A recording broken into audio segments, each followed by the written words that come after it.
కూటమి ప్రభుత్వం చంద్రబాబు నాయుడు గారి నాయకత్వంలో పవన్ కళ్యాణ్ గారి నాయకత్వంలో అధికారంలోకి వచ్చిన తర్వాత ప్రభుత్వ ఆసుపత్రులకు ఉన్న బకాయిలు చెల్లించడం జరిగింది అధ్యక్ష. 457,47,45 లక్షలు బకాయిలను చెల్లించడం జరిగింది. అయితే ప్రస్తుతానికి ఈ రాష్ట్రంలో ఉంటున్న గవర్నమెంట్ ఆసుపత్రులకి ఇంకా 110,21 లక్షలు చెల్లించాల్సిందే. వాటిలో తొందరలో కూడా వాటిని కూడా చెల్లిస్తాం.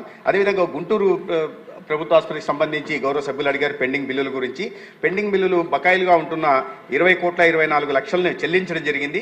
ఇప్పుడు బకాయిలు ఉన్నది 4,09 లక్షలు బకాయిలు ఉన్నాయి. వాటిని కూడా తొందరలోనే చెల్లిస్తాం. అధ్యక్ష, ఈ చిన్న విషయానికి సంబంధించిన నేను ఒక చిన్న క్లారిఫికేషన్ ఇవ్వాలి. ఎందుకంటే రాష్ట్రంలో ఆరోగ్యశ్రీ సేవలు నిలిచిపోయాయని చెప్పి పూర్తిగా ఈ రకంగా నిలిచిపోయిన ఆరోగ్యశ్రీ సేవలు, అదేవిధంగా ఆరోగ్యశ్రీ రద్దు చేసి ప్రజలకు మరణ శాసనం రాసిన చంద్రబాబు అని కొన్ని పత్రికల్లో కొన్ని ఛానళ్లలో బురద జల్లే ప్రయత్నం చేస్తున్నారు అధ్యక్ష.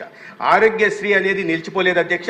కూటమి ప్రభుత్వం అధికారంలోకి వచ్చిన తర్వాత పేరు మాత్రమే మారింది. దానికి ఎన్టీఆర్ వైద్య సేవ కూడా పేరు మార్చడం జరిగింది. అయితే దీంట్లో సేవల్లో ఎక్కడ కూడా అంతరాయం కలగలేదు. గౌరవ సభ్యులకు దృష్టి కూడా నేను తీసుకురాదలుచుకున్నాను. ఎందుకంటే ఉదాహరణ ఇస్తాను అధ్యక్ష.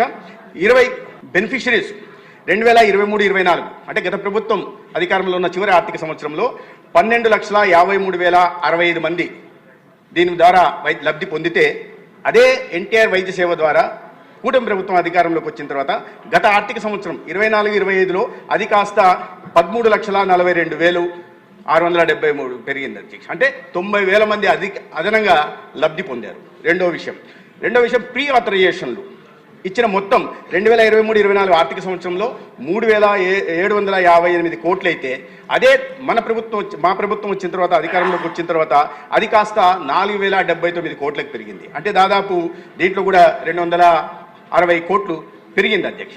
కాబట్టి ఆరోగ్య సేవలు నిలుస్తున్నాయి అని చేస్తున్న అసత్య ప్రచారంలో ఏమాత్రం నిజం లేదు.